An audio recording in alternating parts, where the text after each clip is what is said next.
Have you ever witnessed a father stand before 40 guests at an upscale restaurant, look his daughter straight in the eye, and declare that he wished she had never been born?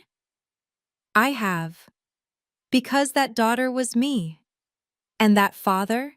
He's the CEO of a $47 million real estate empire. He said those words at my 32nd birthday party, in front of family, friends, and his business partners. No one spoke up. No one defended me. They just sat there in silence, or looked down at their plates, or smirked. That night, I didn't cry. I didn't beg for an explanation. I just sat in my 480 square foot rental apartment and realized something. I had spent 14 years trying to prove my worth to people who never wanted to see it. The next morning, I withdrew $43,000 from my savings account, signed a lease on a new apartment, and disappeared. They thought I was running away. They had no idea I was walking toward the moment that would flip their entire world upside down, in front of 500 people, at the most important event of their year. My name is Turner Townsend, and this is my story. If you're watching this, please subscribe and let me know where you are watching from. 3 weeks before my birthday, I sat at my father's dining table on February 8, 2025, watching a familiar scene unfold. Richard Townsend, CEO, founder, the man whose name appeared on bronze plaques across Denver, sat at the head of the table.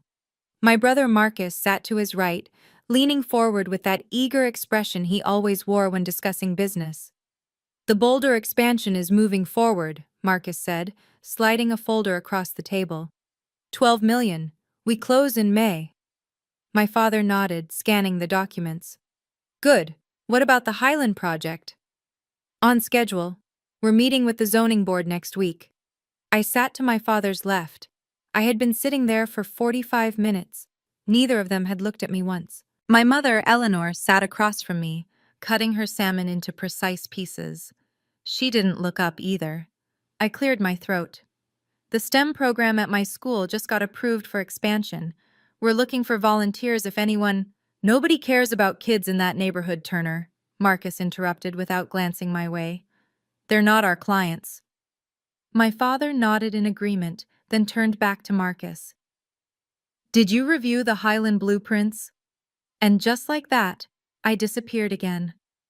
I watched them talk for another hour. Market projections, property values, golf schedules. My mother asked Marcus about his upcoming trip to Aspen. My father mentioned a charity gala Townsend Properties was sponsoring in April. Not once did anyone ask me a single question. When I finally left that night, I sat in my car for 10 minutes before starting the engine. I had become so accustomed to being invisible in that house that I barely noticed anymore. But that night, something shifted. I started wondering, would anyone even realize if I stopped showing up? On March 1st, my phone rang at 11 p.m. Marcus. "Turner, I need a favor." No greeting, no, "How are you?" Just straight to the point. I put down the book I was reading. "What kind of favor?" "Dad has a charity event on March 20th. He needs a speech, something about education and community impact. You teach, so you know all that stuff. Can you write it?" I sat up straighter. "What's the charity?" "Does it matter? Just write something that sounds good. Dad needs it by Monday." "Marcus, that's 3 days away. Can you at least send me information about the program?" He sighed, impatient. "I don't have time for back and forth. Just write something inspiring. You're good with words."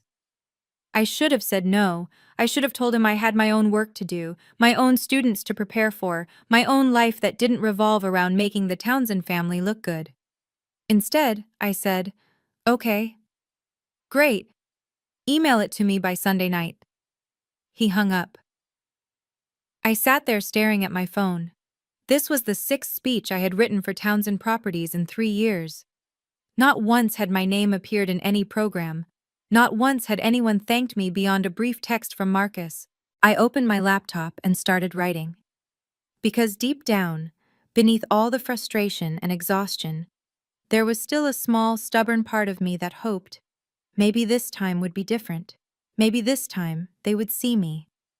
But as I typed the opening line, "Education is the foundation of every strong community," I realized I was writing words my father would never believe, for a cause he would never truly care about, to impress people who would never know I existed.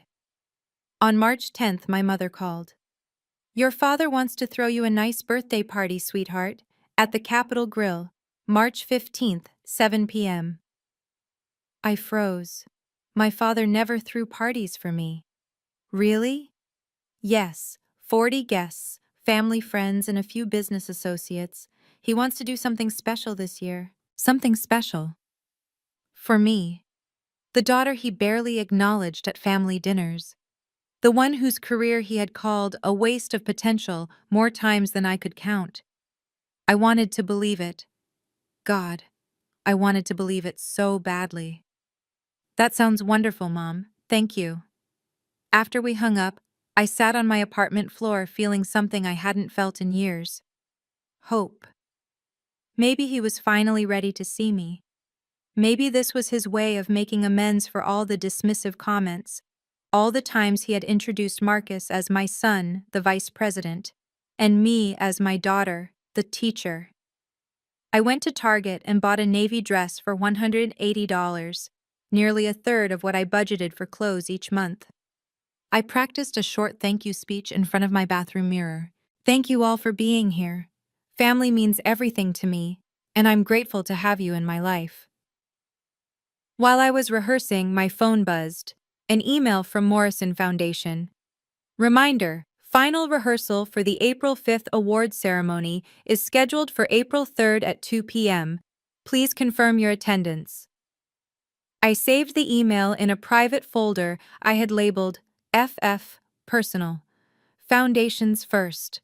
The nonprofit I had built over 6 years. The program that was about to change everything. But I didn't tell my family about it, not because I was ashamed, but because I knew they wouldn't care. March 15th, 2025, 7 p.m., the Capitol Grill in downtown Denver. I arrived 10 minutes early, wearing my new dress and the small pearl earrings my grandmother had given me before she passed. 40 guests filled the private dining room, 15 business partners, 10 members of Townsend Properties Board of Directors, and 15 family friends. My father sat at the head of the table. Marcus sat to his right, already deep in conversation about the Boulder project. I took my seat to my father's left. For the first 45 minutes, no one wished me happy birthday. Instead, I listened to my father and Marcus discuss property values, zoning laws, and their upcoming expansion into Wyoming. I watched my mother smile politely and nod at appropriate moments.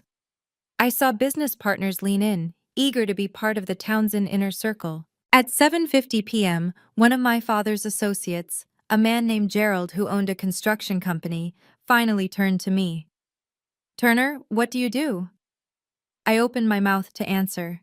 "She teaches," Marcus said, cutting me off with a dismissive wave. "Elementary school, teacher salary, you know." He said it like it was a punchline. A few people chuckled. Others looked down at their plates, uncomfortable. My father didn't correct him. He didn't defend me. He just took a sip of his wine and changed the subject back to real estate. I sat there, smiling, pretending I didn't feel the humiliation burning in my chest. This wasn't a birthday party, this was a business dinner, and I was just the excuse to hold it. But I didn't know yet that the worst part was still coming. At 8:15 p.m., after dessert arrived, I stood up. I held my glass of water, I don't drink, and prepared to give the short thank you speech I had practiced. "I just want to say—" My father stood up abruptly, cutting me off. The room went silent. He looked directly at me. Not past me, not through me. At me. For the first time all night, I had his full attention. "Before you say anything, Turner, I need to say something first." My heart lifted for just a second. Maybe this was it. Maybe he was about to acknowledge me, to tell these 40 people that he was proud of his daughter. "You are a failure." His voice was calm, matter of fact. "You have wasted every opportunity I gave you. You chose to be a teacher, a profession with no future, no value, no impact. You are an embarrassment to the Townsend name. You are a stain on everything this family has built." He paused. The entire restaurant had gone silent. "I wish you had never been born." 40 people stared at me. Not one of them spoke. Not one of them stood up to defend me. Marcus looked down, smirking. My mother turned her face away, staring at the wall. Gerald, the man who had asked what I did, suddenly became very interested in his dessert plate. I stood there, holding my glass, feeling something inside me crack open. Not anger, not sadness, just emptiness. Like 32 years of my life had just been erased in front of an audience. I set my glass down carefully. I picked up my purse, and without saying a single word, I walked out of that restaurant. Behind me, I heard the conversation resume. Business as usual. If you've ever felt invisible in your own family or been told your dreams don't matter, leave a comment below. You're not alone, and trust me, this story is just getting started. Hit that subscribe button, because what happens next will change everything. Let's continue. At 10:30 p.m., I sat on the floor of my 480-square-foot apartment in Capitol Hill. I didn't cry. I didn't call anyone. I just sat there in the dark, still wearing my $180 dress. Then I opened my laptop.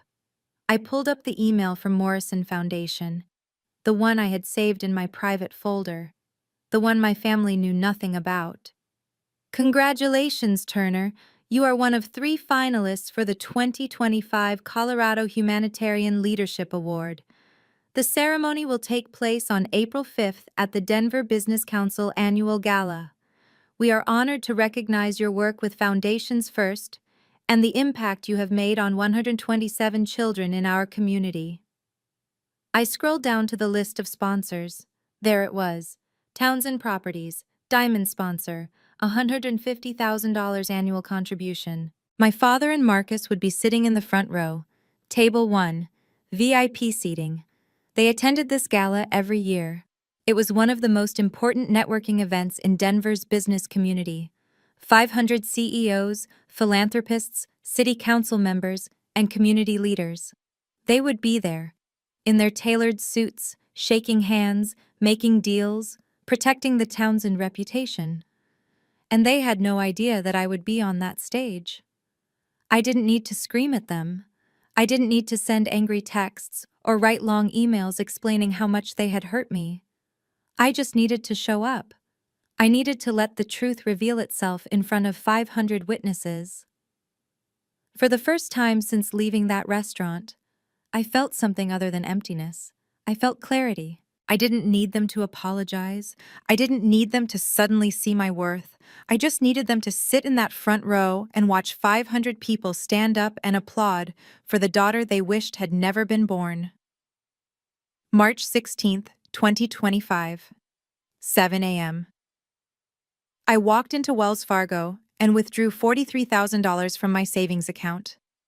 14 years of careful budgeting, 14 years of living in small apartments, driving a used car, skipping vacations.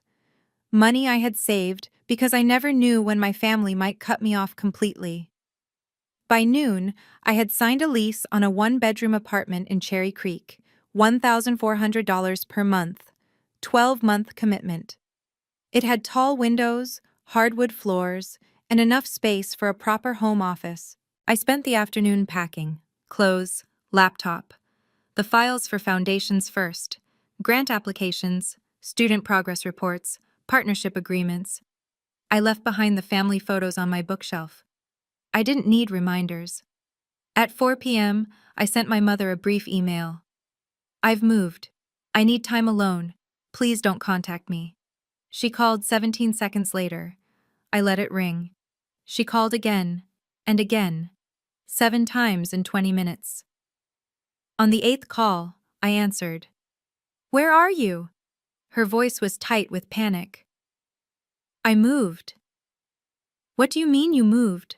Where? Somewhere else. I'm not telling you.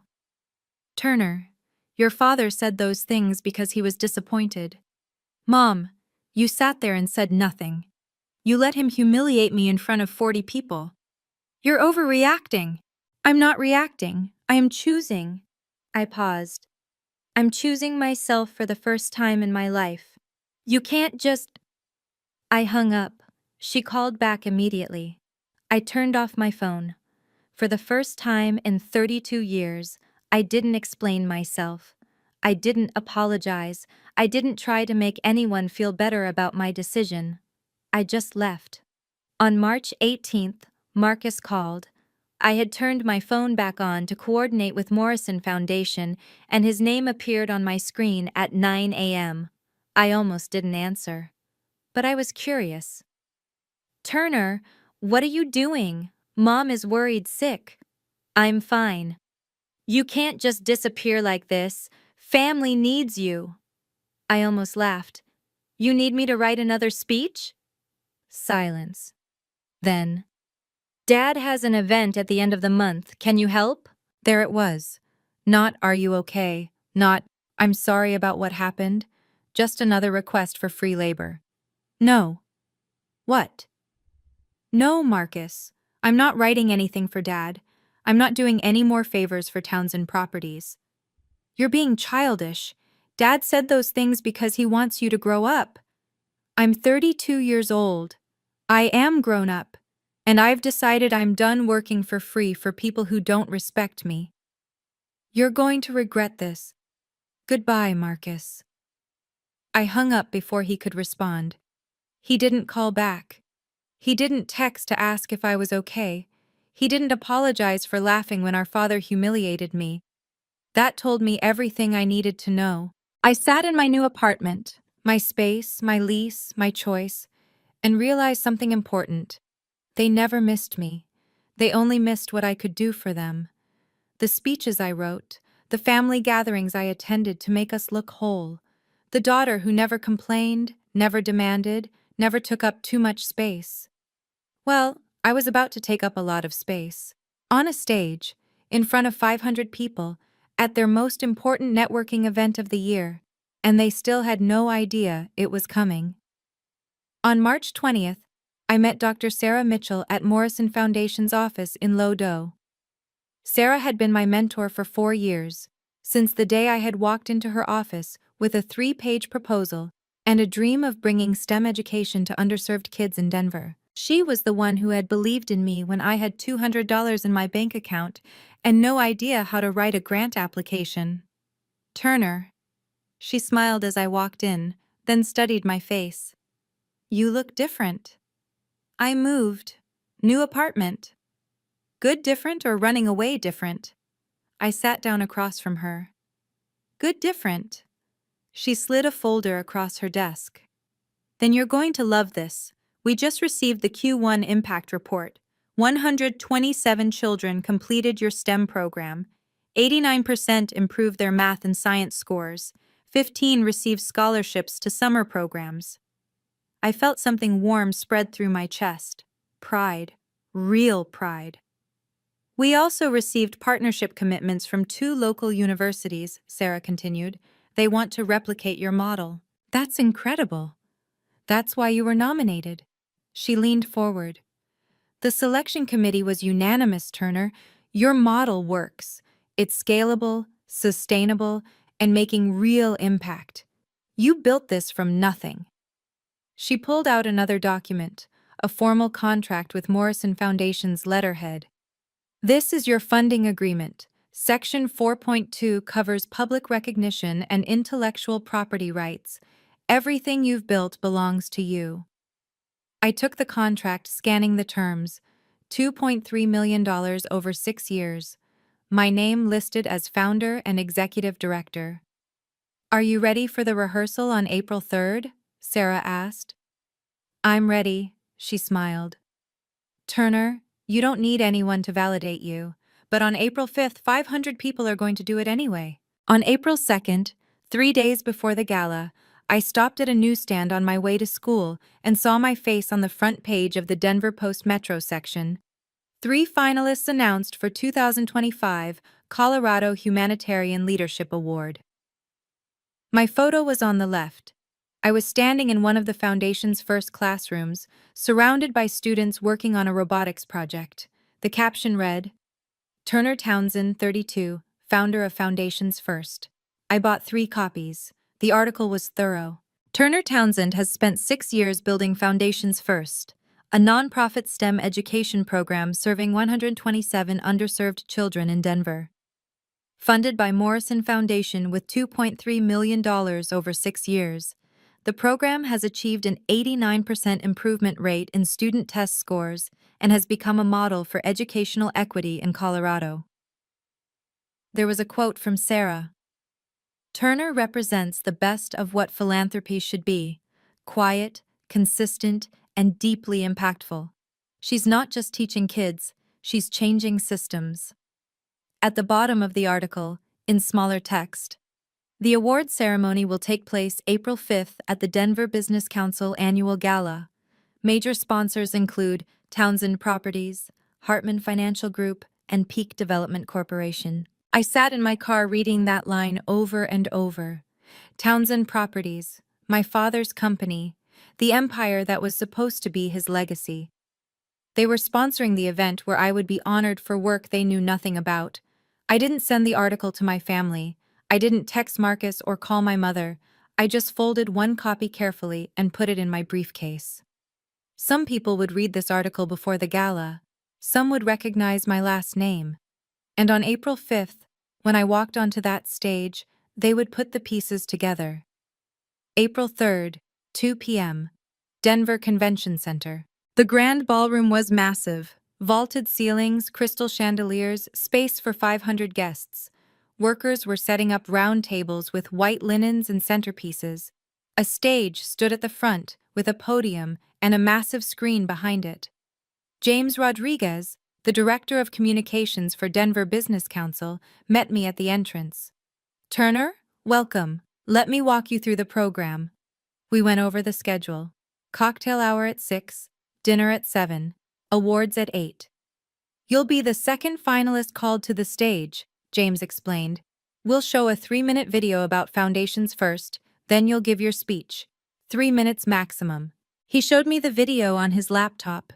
Footage of my students working on science experiments, parents giving testimonials, data graphics showing test score improvements. A young girl named Maya saying, Miss Townsend always tells us we can do anything. My throat tightened watching it.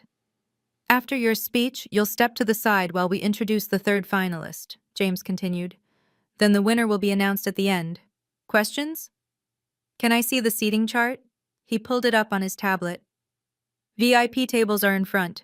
Table 1 is reserved for our diamond sponsors. I looked at the names. Richard Townsend, CEO, Townsend Properties. Marcus Townsend, VP Development. Front row, center, 15 feet from the stage. Perfect, I said. James looked at me curiously. Do you know them? I used to. He didn't push further. See you Saturday at 6. And Turner, that video is powerful. You should be proud. I smiled. I am. April 5th, 2025, 4 p.m. I stood in my new apartment, looking at myself in the full-length mirror. Navy suit, simple, professional. I had bought it 2 weeks ago for $220, another chunk of my carefully managed budget. But this wasn't about the dress. This was about showing up as exactly who I was. A woman who had built something meaningful without anyone's permission. My phone buzzed. A text from Sarah. You're going to be amazing. See you at 6. I reviewed my speech one last time. 3 minutes. I had timed it 17 times over the past 2 days. Not because I was nervous about speaking, I spoke in front of students every day, but because I wanted every word to count. This wasn't about revenge. It wasn't about humiliating my father or proving Marcus wrong. It was about standing in my truth in front of people who had spent years telling me I didn't matter. Another text came through, unknown number. Then I saw the message. Can you please call me back? I need to talk to you. Mom. My finger hovered over the screen. Then I turned off my phone, not out of anger, not out of spite, but because I needed to focus on what mattered. The 127 kids who depended on foundations first. The families who had trusted me with their children's education. The work I had built when everyone told me teaching was a waste. I looked at myself one more time in the mirror. This isn't about them, I said out loud. This is about the kids. I picked up my purse, grabbed my keys, and walked out the door. By 6 p.m., I would be standing in the same room as my father and brother. By 8 p.m., everything would change. 6 p.m., Denver Convention Center, Grand Ballroom. I arrived through the back entrance as James had instructed all finalists. The ballroom was already filling with guests. Men in tuxedos, women in evening gowns, the quiet hum of wealth and influence. 500 people, CEOs, philanthropists, city council members, the people who shaped Denver's business landscape. And there, on the massive screen behind the stage, the list of sponsors scrolled past. Townsend Properties, Diamond sponsor. I stood in the wings, hidden behind a black curtain, and watched the room fill. Table 1 sat directly in front of the stage, 15 feet away. 2 seats were still empty. Then I saw them. My father walked in first, wearing a charcoal suit that probably cost more than my monthly rent. His silver hair was perfectly styled.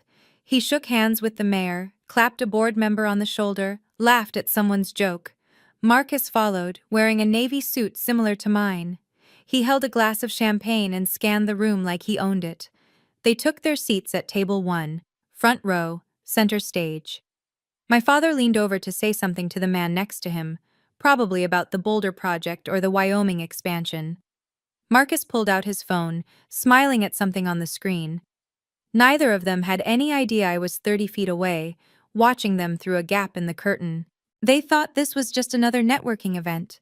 Another opportunity to shake hands and make deals. Another night where the Townsend name opened doors.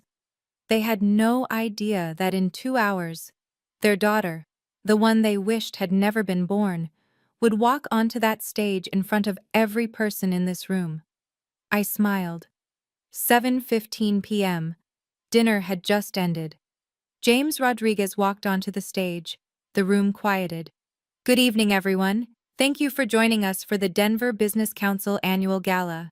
Tonight, we honor 3 individuals who have made extraordinary contributions to our community. The screen behind him displayed the Denver Business Council logo. Our first category is the Colorado Humanitarian Leadership Award. This year, we received 47 nominations from across the state. Our 3 finalists represent the best of what Denver has to offer: innovation, dedication, and measurable impact. Polite applause. My father and Marcus clapped without much interest, already looking slightly bored. This was the part of the gala they tolerated before the real networking began. Let me introduce our first finalist. The lights dimmed. A video played, a different nonprofit, a different story. I watched my father check his phone under the table. Marcus whispered something to the person next to him. The first finalist gave her speech. 3 minutes. Applause. Then James returned to the podium. And now, our second finalist. My heart started pounding. This nominee has spent 6 years building a program that has transformed the lives of 127 children in Denver. Her work has been recognized by Morrison Foundation with $2.3 million in funding and has become a model for educational equity across Colorado. The screen went dark. Please watch this short video about Foundations first. I stood in the wings, my hands steady at my sides. The video began. Images of my classroom, students working on robotics projects, parents giving testimonials, and then a close-up of a student saying, "Miss Townsend always tells us we can do anything." At table 1, my father's head turned slightly toward the screen. I know what you're thinking. What happens when her father sees her on that stage? Stay with me. This is the moment everything changes. If you're enjoying this story, please like this video and share it with someone who needs to hear it. Let's continue. The video continued on the massive screen. A narrator's voice. Foundations First was built on one belief. Every child deserves access to quality education, regardless of their zip code. More footage. Students presenting science projects. A graph showing 89% improvement in test scores. A parent saying, "My daughter went from failing math to getting an A. This program changed her life." Then the numbers. 127 children served. $2.3 million in funding from Morrison Foundation, partnerships with 2 major universities. At table 1, Marcus had stopped looking at his phone. He was staring at the screen. My father leaned forward slightly. The narrator continued. Foundations First provides free STEM education, mentorship, and resources to underserved communities. The program has a 95% retention rate and has helped 15 students earn scholarships to competitive summer programs. Another parent appeared on screen. Miss Townsend believed in my son when no one else did. She saw potential where others saw problems. The camera cut to a young girl, Maya, one of my first students, standing in the Foundation's first classroom. Miss Townsend always tells us we can do anything, and I believe her. The screen faded to black. Then white text appeared. Founder and Executive Director, Turner Townsend. I watched through the curtain as my father's entire body went rigid. Marcus's mouth opened slightly. The man sitting next to my father, Gerald, the same man who had been at my birthday dinner, looked from the screen to table 1 with sudden recognition. A few people in the audience began whispering. Some had read the Denver Post article. They knew the name Townsend. James returned to the podium smiling. "Please welcome to the stage, Turner Townsend." The spotlight hit the wings where I stood. I stepped out into the light. 500 people stood up. The applause was immediate, thunderous. I walked across the stage. Steady steps, head high, exactly as I had practiced. The lights were bright, but I could still see the audience clearly. At table 1, my father sat frozen, his champagne glass halfway to his mouth. Marcus stared at me like he was seeing a ghost. Eleanor, I spotted her at table 2, had her hand over her mouth. I reached the podium. The applause continued. I smiled and raised one hand in a small wave, waiting for the room to quiet. It took almost 30 seconds. When the audience finally settled back into their seats, I looked out at 500 faces. Business leaders, community organizers, people who had built careers on reputation and respect. And in the front row, 15 feet away, sat the man who had told me he wished I had never been born. I didn't look at him. I looked past him, at the people in the back, at the faces that wanted to hear what I had to say. "Thank you." My voice was steady, clear. 6 years ago, I was teaching at a public elementary school in Denver. One of my students, an 8-year-old girl named Maya, told me she wanted to be an engineer. But when I asked her what an engineer does, she said, "I don't know. I've never met one." The room was silent. Everyone was listening. That's when I realized, talent is everywhere. Opportunity is not. I paused, letting the words settle. Foundations First started with 12 kids in a borrowed classroom. Today, we serve 127 children. 89% have improved their test scores. 15 have received scholarships to STEM summer camps. Applause again. I waited for it to fade. This work wouldn't be possible without Morrison Foundation, who believed in this vision when no one else did. I saw Sarah in the audience smiling. She nodded once. But more than that, it wouldn't be possible without the kids themselves. They show up every week, ready to learn, ready to try, ready to believe that they can be scientists and engineers and leaders, even when the world tells them they can't. I glanced down at my notes, then back up at the audience. I didn't build this program for recognition. I built it because those kids deserve a chance. Because talent doesn't care about your zip code or your parents' income or what school you go to. Talent is everywhere. We just have to choose to see it. More applause. I could see people nodding, leaning forward in their seats.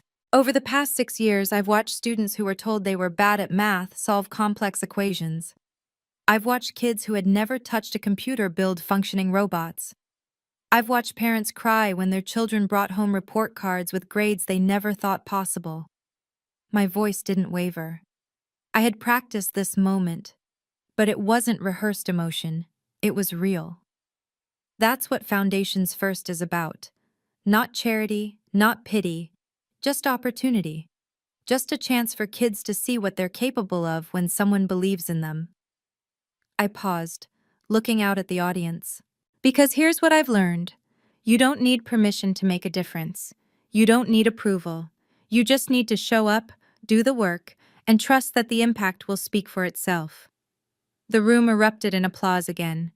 People weren't just clapping politely anymore. They were standing. All except 2 people at table 1.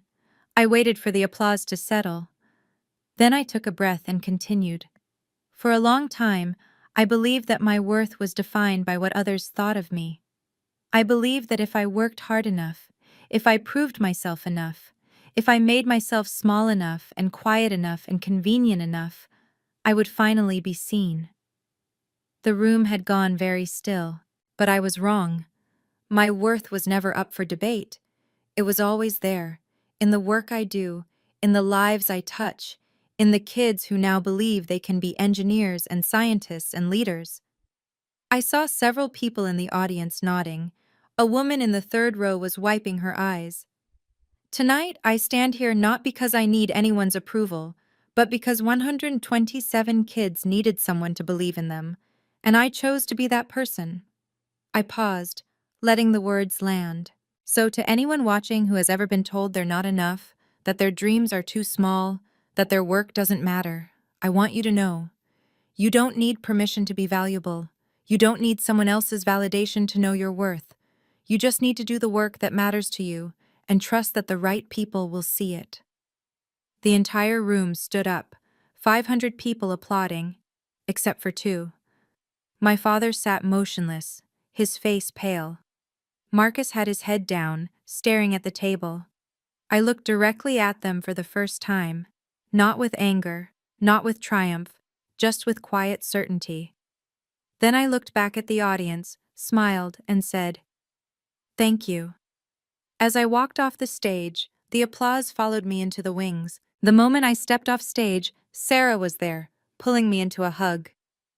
"You were perfect," she whispered. Before I could respond, people started approaching. A CEO from a tech company, a city council member, a woman who ran a foundation I had read about in the Denver Post. "Turner, I've been following your work. We should talk about partnership opportunities. Do you have plans to expand to other cities? My company would love to sponsor your next cohort." I shook hands, exchanged business cards, answered questions. Everyone wanted to know about Foundations First, about the model, about how they could help. Through the crowd, I could see table 1. My father sat rigid in his chair, staring straight ahead. Marcus was trying to have a conversation with someone, but the man politely excused himself and walked toward me instead. It was Gerald, the construction company owner who had been at my birthday dinner 3 weeks ago. "Turner." He extended his hand. "I had no idea you were Richard's daughter. The work you're doing is remarkable." "Thank you. I mean it. We need more people like you in this city." He glanced back at table 1, then lowered his voice. "I'm sorry about what happened at your birthday. That was inappropriate." I nodded. "I appreciate that." He handed me his card. "If you ever need construction support for facility expansion, call me. Pro bono." As he walked away, I saw Eleanor making her way through the crowd toward me, but before she could reach me, another group of people stopped to introduce themselves. I glanced at my father one more time. He was standing now, trying to leave, but people kept stopping him, asking about Foundations First, asking about his daughter. He couldn't escape. At 8:45 p.m., after the final award had been announced, I stood in the reception area talking with Sarah and 2 university program directors. Then I felt a hand on my elbow. My father. "We need to talk." His voice was low, controlled, the voice he used when he was trying not to make a scene. I turned to face him. No, we don't. Turner. He glanced around at the people nearby, then tried to pull me toward a corner. Not here. I didn't move. I'm in the middle of a conversation. His jaw tightened. You just made this family look terrible in front of 500 people. I didn't do anything. I stood on a stage and talked about my work. If you feel embarrassed, that's your problem, not mine. You can't just... I'm 32 years old. I'm not a child you can order around anymore. My voice was calm, steady. I built foundations first on my own. I earned this recognition on my own, and I will continue this work with or without you. He opened his mouth to argue, but I held up one hand. If you want to have a relationship with me, you need to apologize, publicly, in front of the people who watched you humiliate me at my birthday dinner. Until then, don't contact me. You're being unreasonable. No, I'm being clear. Those are my boundaries. You can respect them or not. Your choice. I turned back to Sarah and the program directors, effectively ending the conversation. My father stood there for 5 seconds, then walked away. I watched him go. For the first time in my life, I didn't feel guilty for setting a boundary. I didn't feel the need to apologize or soften my words or make him feel better. I just felt free. I left the convention center at 9:30 p.m. The valet brought my car around, a 2018 Honda Civic with 87,000 miles. Not impressive by Townsend standards, but it was mine, paid off, reliable. I was unlocking the door when I heard footsteps behind me. Turner, wait. Marcus. I turned. He looked uncomfortable, hands in his pockets, not quite meeting my eyes. I didn't know you were doing all of this. You didn't know because you never asked. I know, He stopped, struggling for words. I'm sorry about what Dad said at your birthday. Are you sorry about what you said? About calling me a teacher with a teacher's salary in front of his business partners? About laughing when he humiliated me? He looked down. I didn't think you'd take it so seriously. That's the problem, Marcus. You never thought I was serious. About my work, about my students, about anything that mattered to me. That's not... You called me 7 times in 3 years. Every single time you needed something, a speech, a favor, free labor. You never once asked how I was doing. He was quiet. I don't need you to apologize because you're embarrassed, I continued. I need you to apologize because you actually understand that what you did was wrong. And until you do, we have nothing to say to each other. I opened my car door. Turner, I'm not angry, Marcus. I'm just done accepting less than I deserve. I got in my car and drove away. In the rearview mirror, I saw him standing in the parking lot, watching me leave. For the first time, I wasn't the one left behind. April 6th, 2025. The Denver Post ran a front-page story. Turner Townsend wins 2025 Humanitarian Award. Daughter of Townsend Properties CEO, honored for education work. The article included a photo of me accepting the award, smiling, holding the crystal trophy.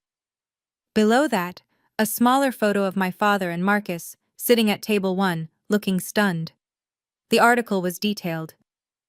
Turner Townsend, 32, founder of Foundations First, was recognized Saturday night for her 6-year commitment to educational equity in Denver. Her program, funded by Morrison Foundation with $2.3 million, serves 127 underserved children and has achieved an 89% improvement rate in student test scores. There was a quote from Sarah.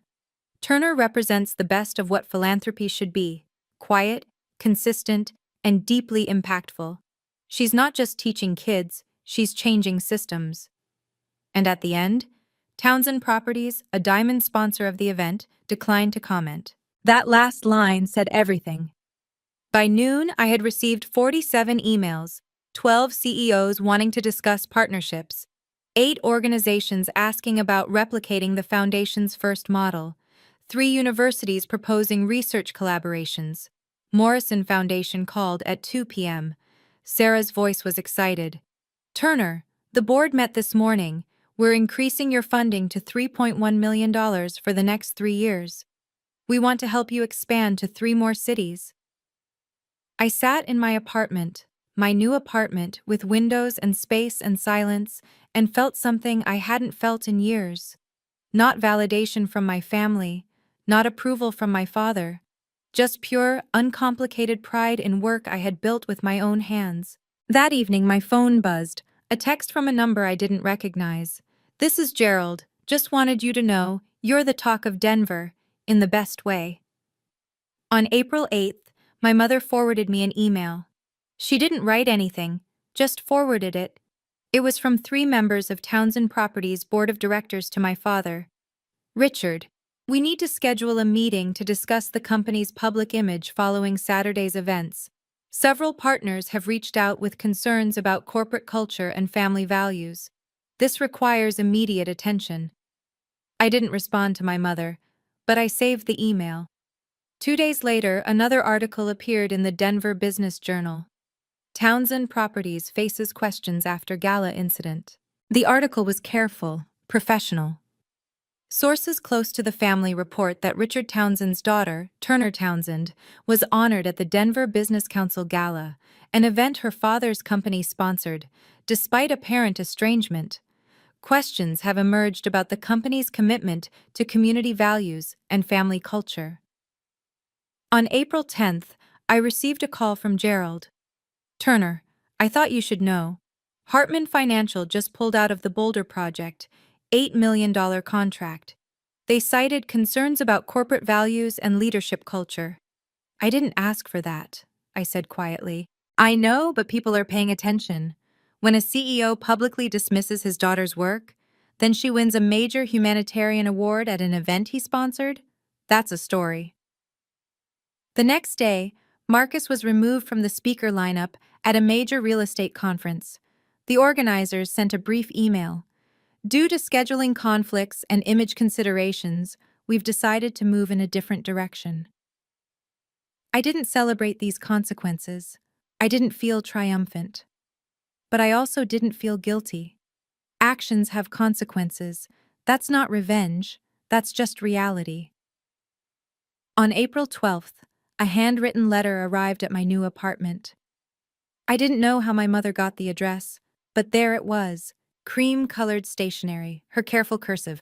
"Dear Turner, I am so proud of you. I'm sorry I didn't protect you. I hope we can talk. Love, Mom." I read it 3 times. Then I called her. "Hello?" Her voice was tentative. "You said you're proud of me." "I am. Turner, I had no idea you were doing all of this. Where were you when Dad humiliated me in front of 40 people?" Silence. "Mom, you sat there. You didn't say anything. You didn't defend me. You just turned away. I didn't know what to do. You could have said something. You could have told him he was wrong, but you chose silence." I heard her crying softly on the other end. "I'm sorry," she whispered. "Are you sorry because you feel guilty? Or are you sorry because you actually understand that what you did was wrong?" "Both. Turner, I was wrong. I should have stood up for you. I should have—" "Mom, I need to see actions, not just words. I need you to prove that you're willing to stand up for me, even when it's uncomfortable, even when it means disagreeing with Dad or Marcus." "What do you need me to do?" I thought for a moment. "Come see Foundations first. Come see what I built. Not because you want to fix our relationship, but because you actually want to understand my work." "I will. When?" "I'll text you the address. You can come next Thursday at 3 p.m. "Thank you, Turner." "I'm not promising anything, Mom. I'm just leaving the door open a crack. What you do with that is up to you." On April 15th, I received an email from my father. Subject line, "Moving forward." "Turner, I think we should meet and discuss the future. I'm prepared to offer Townsend Properties support for Foundations First. We can provide funding, resources, and connections. Let me know when you're available. Richard." I read it twice. Then I wrote back, "Thank you for your offer.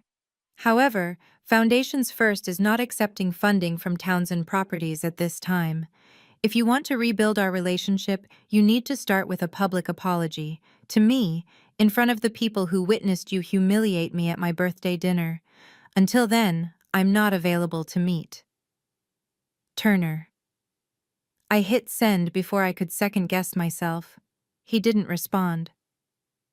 3 days passed, then a week, then 2 weeks. No apology, no follow-up email, nothing. And that told me everything I needed to know. He didn't want to repair our relationship. He wanted to control the narrative.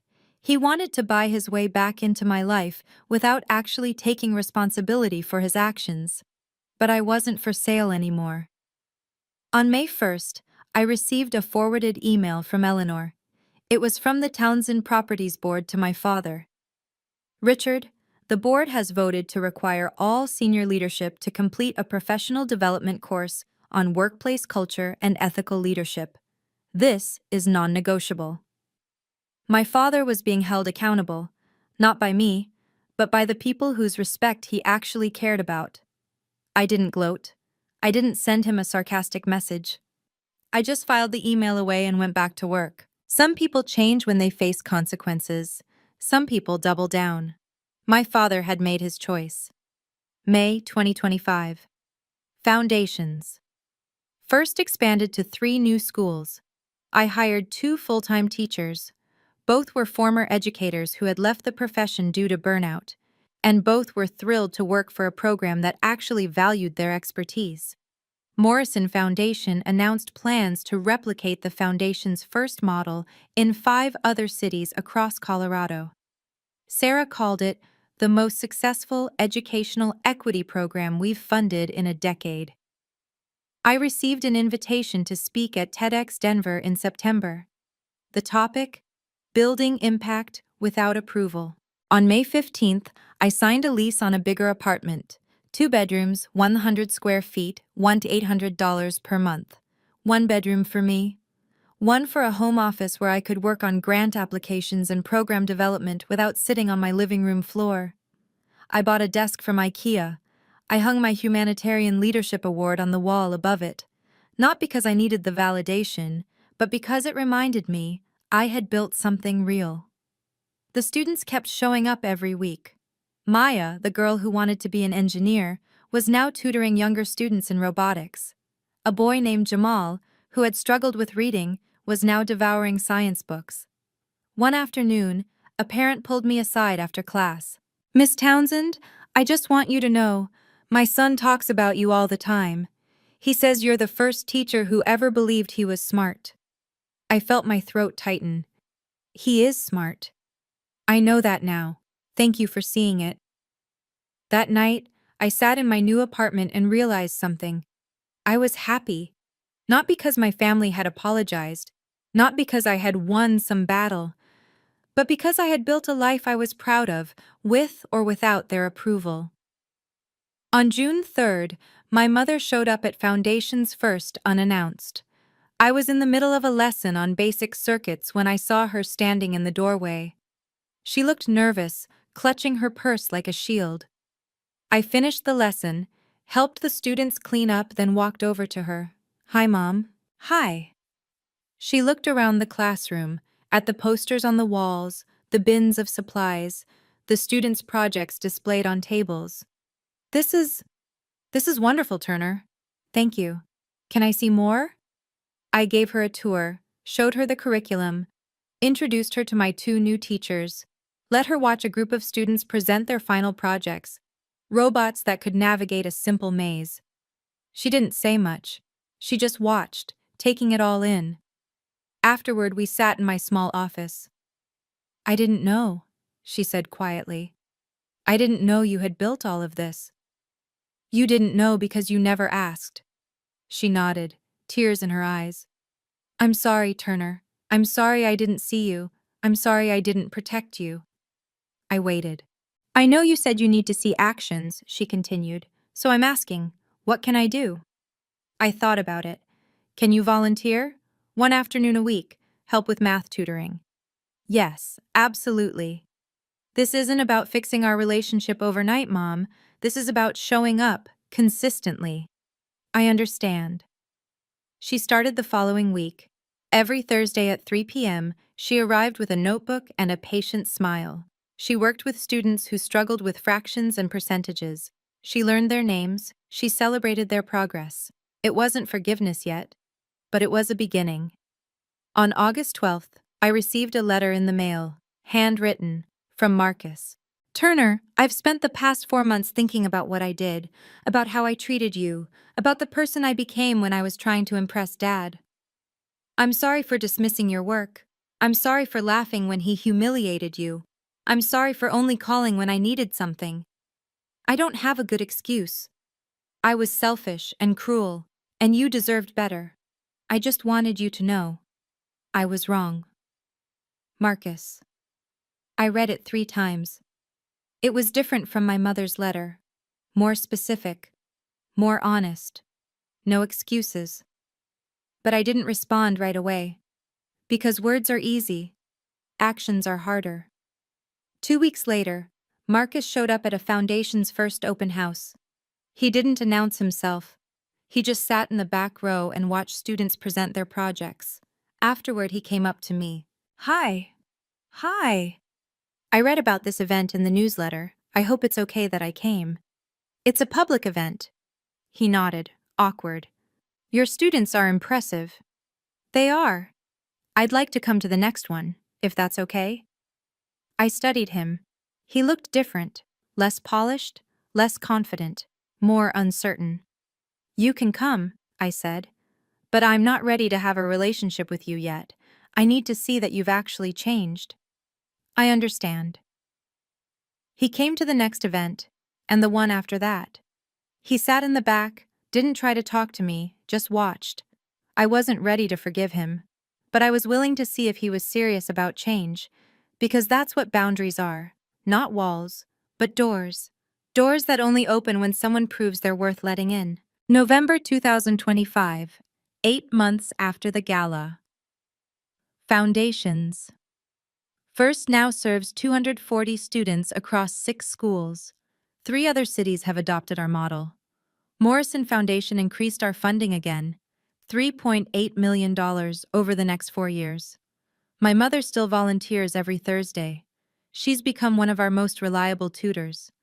We have coffee sometimes after her shift. We're rebuilding, slowly, on new terms. Marcus has attended 4 Foundation's first events. He donated $5,000 to our scholarship fund, anonymously, but I found out. We've had 2 brief conversations. I'm not ready for more than that. Maybe someday. My father hasn't apologized. He hasn't reached out. And I've made peace with the possibility that he never will. Because here's what I've learned. I don't need his approval to be valuable. I don't need his recognition to know my work matters. I don't need him to change for me to be happy. I built a life I'm proud of. I set boundaries that protect my peace. I surrounded myself with people who see my worth, not because I had to prove it, but because it was always there. Some people will never see you, and that's okay. You don't need everyone to understand your value. You just need to understand it yourself.